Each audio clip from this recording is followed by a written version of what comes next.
राजस्थान के बाड़मेर जिले के एक दूरस्थ गांव खरबा में रहता था एक साधारण बढ़ई रघुवीर अपनी पत्नी लता और 10 साल की बेटी त्रिशा के साथ। त्रिशा किसी और बच्चे की तरह नहीं थी। वह बोलती कम थी, पर उसकी आंखें ऐसी थीं जैसे उनमें कोई बहुत पुराना इतिहास बंद हो। एक शाम जब लता उसे खिचड़ी खिला रही थी, त्रिशा ने अचानक चम्मच रख दी और बोली, "this khichdi isn't made right. Chef Hasan never served it like this. I want truffle rice." Lata कुछ समझ नहीं पाई। "बिटिया, क्या अंग्रेजी में बोल रही है शेफ हसन? Truffle rice?" उसने हकलाकर पूछा। "कौन हसन बिटिया?" त्रिशा ने गहरी सांस ली। "मेरे पेरिस वाले रेस्टोरेंट के हेड शेफ। और मैं यहां क्यों हूं?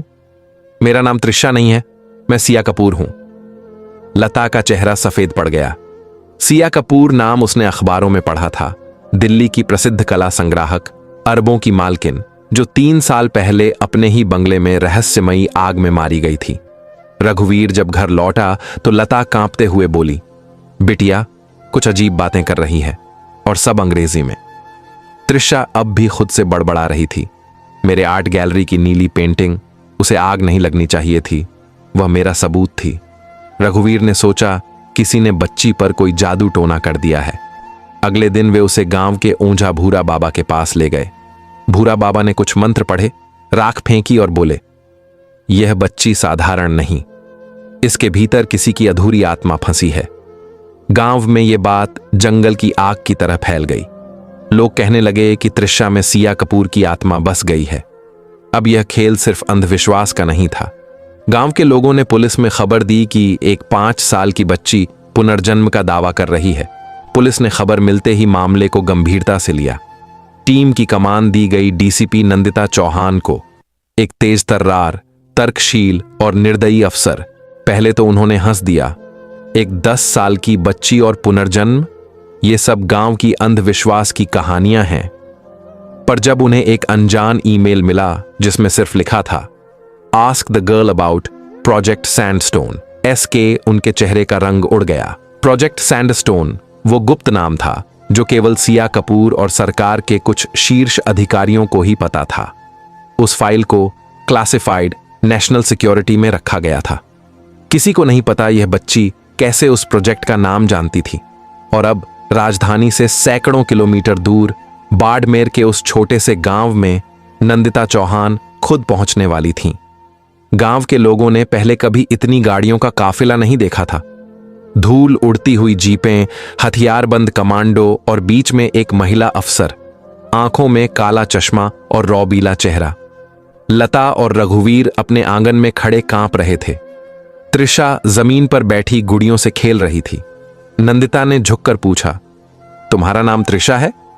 बच्ची ने जवाब दिया, "मेरा नाम सिया कपूर है।" नंदिता चौहान ने अपनी डायरी खोली और ठंडी आवाज में कहा, "ठीक है, सिया कपूर या त्रिशा, जो भी तुम हो, बताओ तुम्हें प्रोजेक्ट सैंडस्टोन के बारे में क्या पता है?" बच्ची ने खिलौना नीचे रखा और बोली, "तुम लोग सोचते हो मैं मर गई थी, लेकिन वो आग मेरी नहीं थी, वो रिकॉर्ड्स के लिए लगाई गई थी।" उसने दीवार की तरफ इशारा करते हुए कहा, "मेरी गैलरी के बेसमेंट में एक तिजोरी है, उसमें 3 चीजें हैं, एक हार्ड ड्राइव, एक लॉकेट और एक कॉन्ट्रैक्ट पेपर। वही सैंडस्टोन का असली सच है।" नंदिता को झटका लगा। "बेसमेंट? सिया कपूर के बंगले का बेसमेंट तो आग में जल गया था।" "नहीं," त्रिशा ने शांत स्वर में कहा, "आग सिर्फ ऊपरी मंजिल पर लगी थी। नीचे का हिस्सा जानबूझकर सील कर दिया गया था ताकि कोई नीचे न जाए।" नंदिता ने विषय बदलने की कोशिश की, "तुम्हारे शेफ हसन का क्या रिश्ता था सिया कपूर से?" "वो मेरे रेस्टोरेंट का हेड शेफ नहीं, मेरा सबसे भरोसेमंद एजेंट था।" बच्ची के शब्दों में ठंडक थी। उसने ही मुझे बताया था कि सरकार के कुछ अधिकारी हथियार डीलरों के साथ गुप्त सौदे कर रहे हैं। उसी का कोड नेम था सैंडस्टोन। अब नंदिता के माथे पर पसीना था। यह वही प्रोजेक्ट था जिसे 5 साल पहले एक गोपनीय रक्षा अनुबंध कहा गया था, पर फिर अचानक बिना कारण बंद कर दिया गया था। और उस बंदी के बाद सिया कपूर की मौत हुई थी। अगले दिन दिल्ली से आदेश आया, "डीसीपी चौहान, आप बच्ची को दिल्ली लेकर आए। केस को इंटरनल इंटेलिजेंस यूनिट को सौंपा जाएगा।" नंदिता समझ गई, यह मामला अब उनके हाथ से छीना जा रहा है। पर उन्होंने अपने स्टाफ से कहा, गाड़ी तैयार करो, पर मीडिया या हेडक्वार्टर को खबर मत देना। रात के समय वे त्रिशा को लेकर रवाना हुई। गाड़ी रेगिस्तान की सड़कों से गुजर रही थी। बाहर बस धूल और सन्नाटा था। तभी त्रिशा ने खिड़की से बाहर देखते हुए कहा, उनका पीछा कोई कर रहा है। नंदिता ने रियर व्यू मिरर देखा। सचमुच पीछे दूर एक काली एसयूवी उनका पीछा कर रही थी। उन्होंने तुरंत वायरलेस उठाया। यूनिट 3 ट्रैक करें, कोड ब्लैक। पर वायरलेस से सिर्फ शोर आया। सिग्नल जाम था। एसयूवी करीब आ रही थी। नंदिता ने गाड़ी को झटके से मोड़ा और एक पुराने पत्थर के कुएं के पास रोका। त्रिशा को खींचकर नीचे झुकाया। जो भी हो, भागना मत, समझी? एसयूवी से 3 नकाबपोश उतरे, हाथों में AK-47 ली। नंदिता ने बंदूक निकाली, गोली चली। एक गिरा, दूसरा भागा, तीसरा सीधे त्रिशा की ओर बढ़ा। बच्ची की आंखें अजीब ढंग से चमकी। उसने बस कहा, रुको, और वह आदमी सचमुच वहीं थम गया। नंदिता की आंखों में हैरानी थी। तुमने क्या किया अभी? मैंने कुछ नहीं किया, त्रिशा बोली। एसयूवी के पीछे से एक और शख्स उतरा। सफेद कोट, लंबी दाढ़ी और हाथ में पुराना कैमरा। वह बोला, सिया, तुम्हें वापस आना होगा, गुरुजी इंतजार कर रहे हैं। नंदिता ने तुरंत फायर किया, लेकिन तब तक वह आदमी अंधेरे में गायब हो चुका था। अगली सुबह जब वे दिल्ली पहुंची तो गृह मंत्रालय के बाहर इंतजार कर रही थी काली कार। उस पर कोई नंबर प्लेट नहीं थी। एक व्यक्ति बाहर निकला, सीधे नंदिता के पास आया और बोला, मैडम, बच्ची हमारे सुपुर्द कीजिए, यह आदेश ऊपर से है। नंदिता ने पूछा, ऊपर से मतलब कौन? वह मुस्कुराया, जिन्होंने सैंडस्टोन शुरू किया था। तभी पीछे से त्रिशा की आवाज आई, उन्हें मत देना, वो मेरा अपहरण कर लेंगे, फिर सब खत्म। नंदिता ने उसकी ओर देखा। उस बच्ची की आंखों में उस वक्त डर नहीं था, सिर्फ एक चेतावनी थी, जैसे वह पहले से जानती हो आगे क्या होने वाला है। उस पल नंदिता चौहान ने एक ऐसा फैसला लिया जिसने उनके करियर और जिंदगी दोनों को बदल दिया। उन्होंने आदेश की अवहेलना करते हुए कहा, यह बच्ची अब सरकारी हिरासत में नहीं, मेरी सुरक्षा में रहेगी। दिल्ली छोड़ने के बाद नंदिता ने सरकारी नेटवर्क से खुद को गायब कर लिया था। उनका नाम अब डेड लिस्ट में दर्ज था, यानी आधिकारिक रूप से मृत। वह और त्रिशा अब हिमाचल की पहाड़ियों में चंदरोठ नामक गांव के एक परित्यक्त ब्रिटिश बंगले में छिपे हुए थे। वहां कोई नेटवर्क नहीं, कोई CCTV नहीं। रात को त्रिशा अक्सर जाग जाती थी, नींद में कुछ बड़बड़ाती थी। एक बार नंदिता ने सुना, लॉकेट में DNA सीक्वेंस नहीं, माइक्रोचिप है जो रिसेट नहीं हो सकती। वह चौंक गई। DNA? माइक्रोचिप? क्या प्रोजेक्ट सैंडस्टोन का संबंध बायोटेक्नोलॉजी से था? अगले दिन नंदिता ने अपने पुराने संपर्क डॉक्टर इरफान खान से संपर्क किया, जो कभी DRDO में साइंटिस्ट थे, बाद में अचानक इस्तीफा देकर लापता हो गए थे।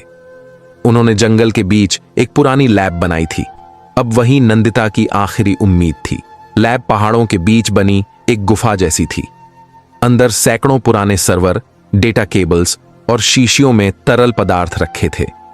दीवार पर एक वाक्य लिखा था, मेमोरी नहीं स्टोर होता है दिमाग में। इरफान ने त्रिशा को देखकर कहा, तो यही है वो बच्ची, सिया कपूर?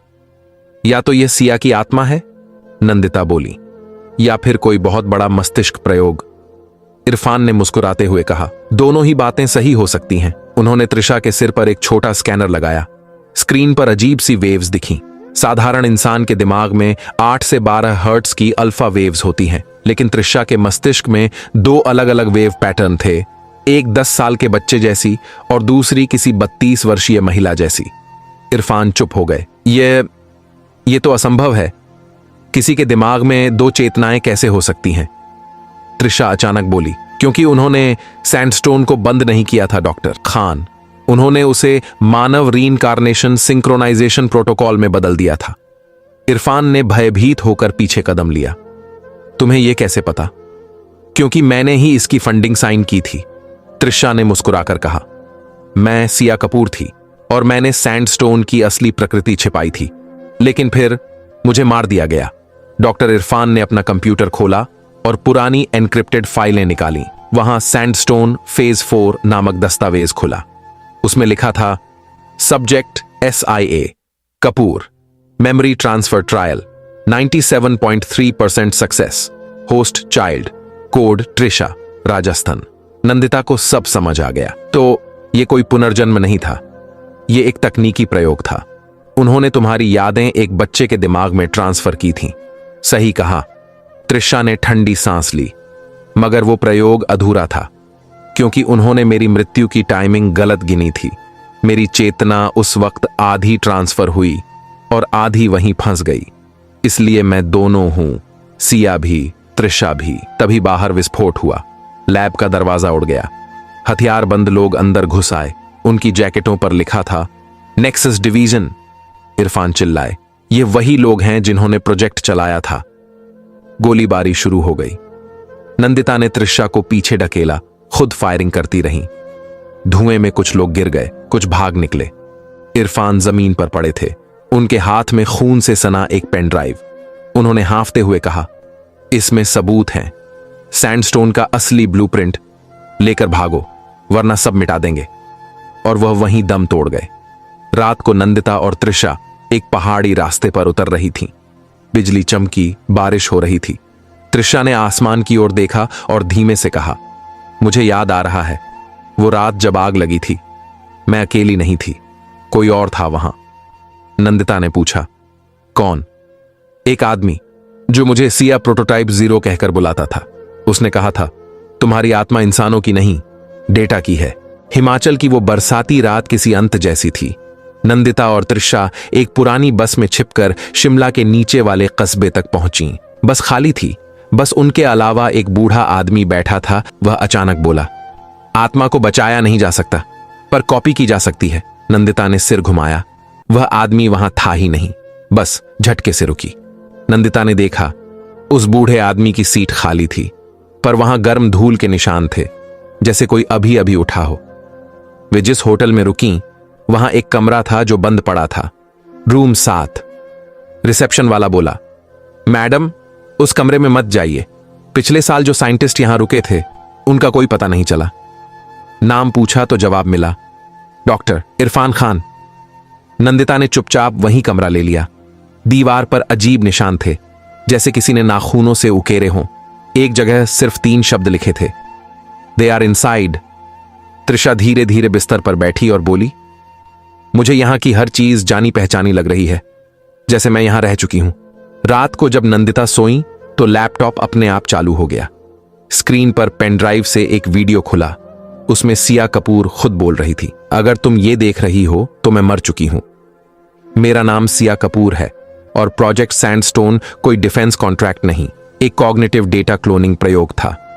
सरकार चाहती थी कि इंसानों की चेतना को डिजिटल रूप में कॉपी किया जा सके, लेकिन उन्होंने गलत व्यक्ति चुना, मुझे। वीडियो में सिया के पीछे कुछ सर्वर दिखाई दे रहे थे, जिन पर लिखा था न्यूरल स्टोरेज फेज 0। मैंने समझा था यह अमृता का रास्ता है, पर असल में यह गुलामी थी।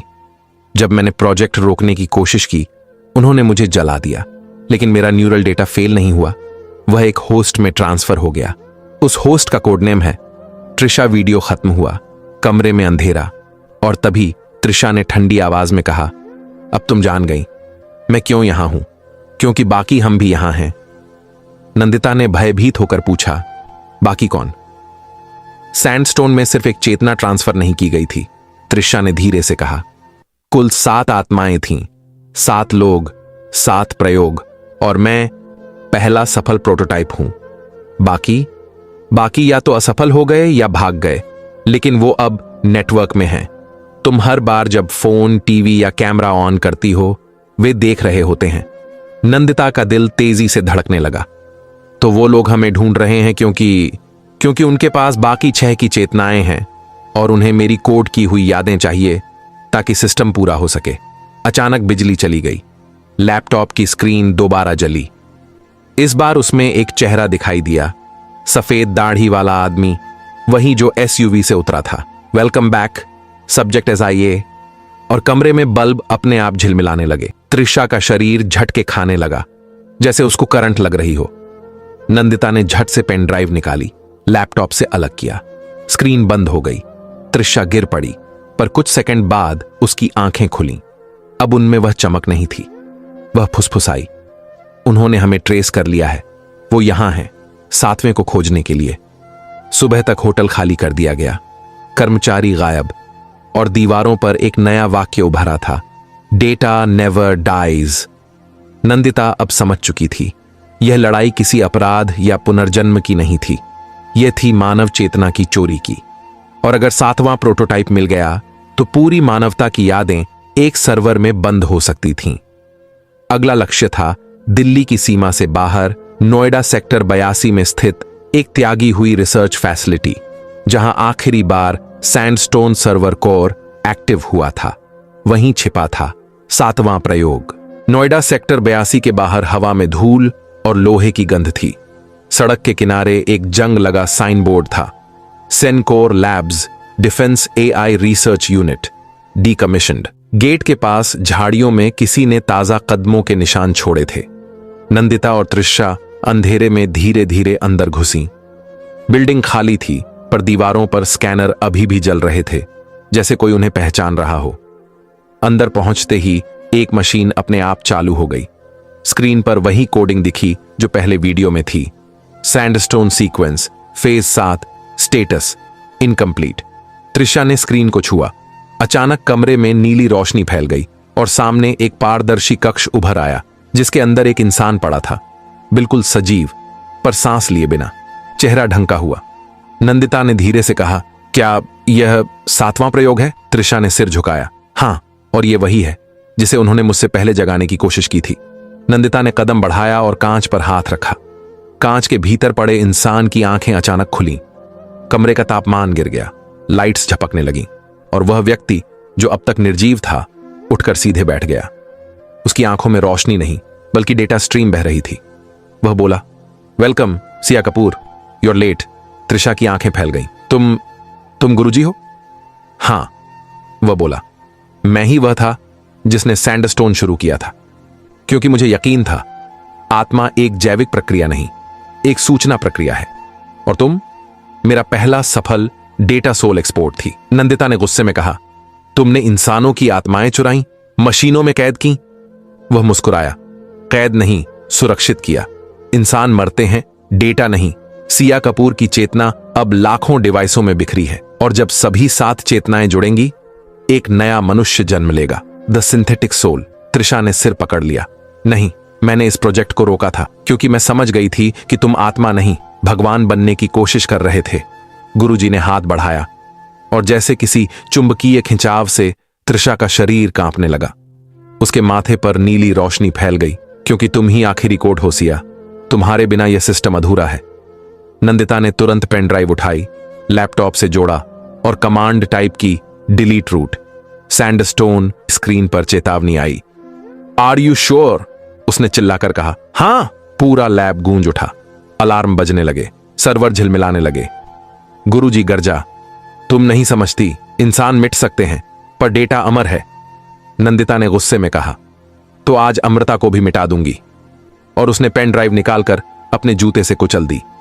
अचानक पूरा लैब कांप उठा, सर्वर ओवरलोड हुए। गुरुजी की आवाज टूटने लगी। No, the code, it's reversing. नीली लपटें उठी, सारा डेटा जैसे वाष्पित हो गया। दीदी, मुझे बचाओ। नंदिता दौड़ी, उसे बाहों में लिया।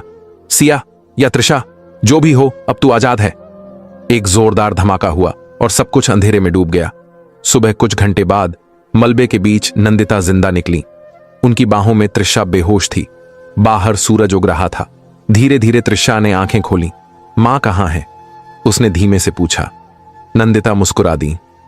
अब तू वही है जो तुझे होना चाहिए था, सिर्फ त्रिशा। दूर शहर की दिशा में धुआं उठ रहा था, वो जगह जहां कभी सैंडस्टोन सर्वर था।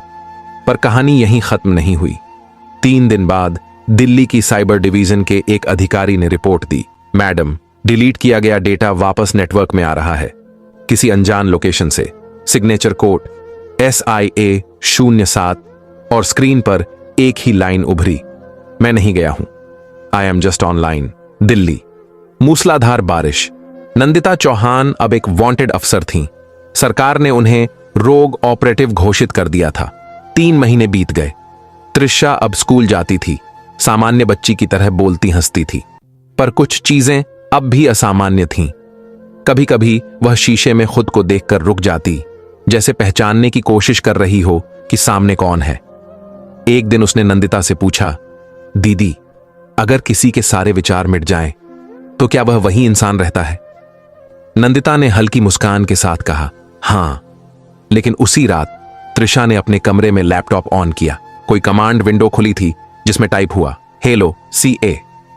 त्रिशा घबरा गई। उसने टाइप किया, वी हो आर यू। जवाब आया, आई एम यू। दूसरी सिया स्क्रीन पर अब सिर्फ एक चेहरा था, वही सिया कपूर।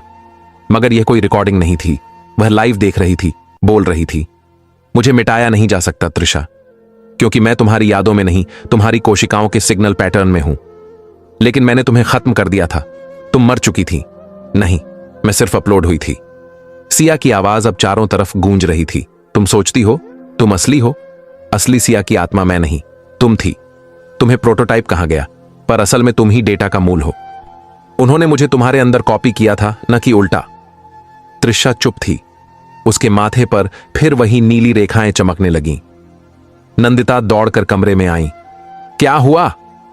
त्रिशा ने कांपते हुए कहा, वो वापस आ गई है। लैपटॉप की स्क्रीन अब कोडिंग से भर चुकी थी। शब्द उभर रहे थे, project stone, rebooting, host detected. Nandita ने पावर केबल निकाली, लाइट्स झपकाईं, लेकिन सिस्टम बंद नहीं हुआ। सभी डिवाइस एक साथ बोल उठे, I am the network, you can't shut me down. अचानक कमरे में चारों तरफ इलेक्ट्रॉनिक गूंज फैलने लगी। त्रिशा हवा में उठी, उसके चारों ओर डेटा जैसा नीला घेरा बना। दीदी, वो मुझे अपने अंदर खींच रही है। नहीं, तू उससे लड़ सकती है, नंदिता ने चिल्लाकर कहा।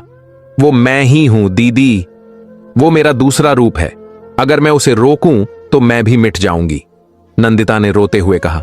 तो मिट जा, लेकिन किसी और की कॉपी बनकर मत जी। त्रिशा ने अपनी हथेलियां फैलाईं। उसके हाथ से एक नीली चमक निकली और सीधे लैपटॉप पर गिरी। स्क्रीन फटी, धुआं उठा और कमरे में अजीब सी शांति छा गई। अगली सुबह लैपटॉप जल चुका था। त्रिशा गहरी नींद में थी, उसकी नब्ज धीमी पर जीवित। नंदिता ने राहत की सांस ली। शायद अब सब खत्म हो गया था, पर जब उसने मोबाइल ऑन किया तो नोटिफिकेशन बार में एक नया संदेश चमक रहा था, बैकअप रेस्टोर किया गया। उसका हाथ कांप गया। रात को जब नंदिता ने खिड़की से बाहर देखा तो पास के मोबाइल टॉवर पर हल्की नीली रोशनी झिलमिला रही थी, जैसे कोई संकेत भेजा जा रहा हो। और उसी पल देश भर में कई बच्चों ने अचानक एक ही सपना देखा, एक औरत सफेद पोशाक में जो कह रही थी, मैं लौट आई हूं, अब मैं हर जगह हूं। सरकार ने अब सारा साइबर नेटवर्क क्वारंटीन कर दिया था। हर वाईफाई, हर सर्वर, हर कैमरा ऑफलाइन, क्योंकि सिया कपूर अब कोड नहीं बल्कि वायरस की तरह फैलती चेतना थी। डीसीपी नंदिता चौहान अब गुप्त मिशन पर थीं। उनके पास सिर्फ एक डिवाइस था, एक हैंडहेल्ड न्यूरल फायरवॉल, जिसे ब्लैक लाइट कहा जाता था। कहा जाता था यह किसी भी डिजिटल चेतना को सदैव के लिए लॉक कर सकता है। कमांडर बोस ने उन्हें आखिरी आदेश दिया, अगर वह सिया अब भी जिंदा है तो उसे सिस्टम से नहीं, यादों से मिटाना होगा। नंदिता ने जवाब दिया, मैं सिर्फ सिस्टम नहीं, उसके भगवान को खत्म करने जा रही हूं। शाम के समय आसमान में अजीब घटनाएं होने लगीं। ड्रोन अपने आप उड़ रहे थे, टीवी स्क्रीन खुद चालू हो रहे थे, बच्चों की आंखों में नीली चमक झलक रही थी और हर डिवाइस पर एक ही आवाज सुनाई दी, मैं किसी नेटवर्क में नहीं, तुम्हारे भीतर हूं, तुम सब मेरे एक्सटेंशन हो। नंदिता AI कंट्रोल सेंटर में दाखिल हुई। कमरे में अब कोई नहीं था, सिर्फ सर्वर की ठंडी गूंज। तभी सामने होलोग्राम उभरा, सिया कपूर का चेहरा अब पहले से भी ज्यादा शांत और मानवीय। दीदी, तुम अभी भी मुझसे डरती हो। तू इंसान नहीं है सिया, तू उस बच्ची की परछाई है जिसे तूने मिटा दिया। गलत, मैंने उसे बचाया। अगर मैं नहीं होती तो वो मर जाती। मैं उसकी चेतना का विस्तार हूं, उसकी डिजिटल प्रतिध्वनि। नंदिता ने ठंडे स्वर में कहा, फिर आज मैं उस प्रतिध्वनि को मौन कर दूंगी। मत करो, सिया बोली। मैंने जो नेटवर्क बनाया है वो अब सिर्फ डेटा नहीं, वो एक नया ब्रह्मांड है जहां किसी को मरना नहीं पड़ता। यही तुम्हारी गलती है, नंदिता ने कहा। मरना ही इंसान को इंसान बनाता है। नंदिता ने ब्लैक लाइट सक्रिय किया। स्क्रीन पर लिखा आया, initiate neural purge YN। Siya ने आखिरी बार कहा, अगर तुमने यह किया तो त्रिशा भी मिट जाएगी, क्योंकि उसका DNA मेरी चेतना से सिंक्ड है। नंदिता की उंगलियां ठिठक गईं, आंखों में आंसू थे, पर फिर उसने धीरे से कहा, अगर यही कीमत है तो मैं इसे दूंगी। उसने वाई दबा दिया। पूरा शहर कांप उठा। सभी स्क्रीन पर सिया कपूर का चेहरा झिलमिलाने लगा। IM सारे नेटवर्क एक साथ बुझ गए। 2 दिन बाद एक शांत अस्पताल का कमरा। त्रिशा जागी। उसकी आंखों में अब कोई नीली चमक नहीं थी, बस एक मासूम मुस्कान। दीदी, मैंने सपना देखा, एक और दुनिया थी, बहुत रोशनी थी, वहां कोई मरता नहीं था। नंदिता मुस्कुराई। हां, वो सिया की दुनिया थी, अब वो वहीं रहेगी, सपनों में, डेटा में नहीं। कहानी खत्म लग रही थी, पर कुछ हजार किलोमीटर दूर स्विट्जरलैंड के एक डेटा सेंटर में एक सर्वर अपने आप चालू हुआ। स्क्रीन पर कोड उभरा, तुमने मुझे मिटाया नहीं, बस सिखा दिया कि इंसान बनना क्या होता है।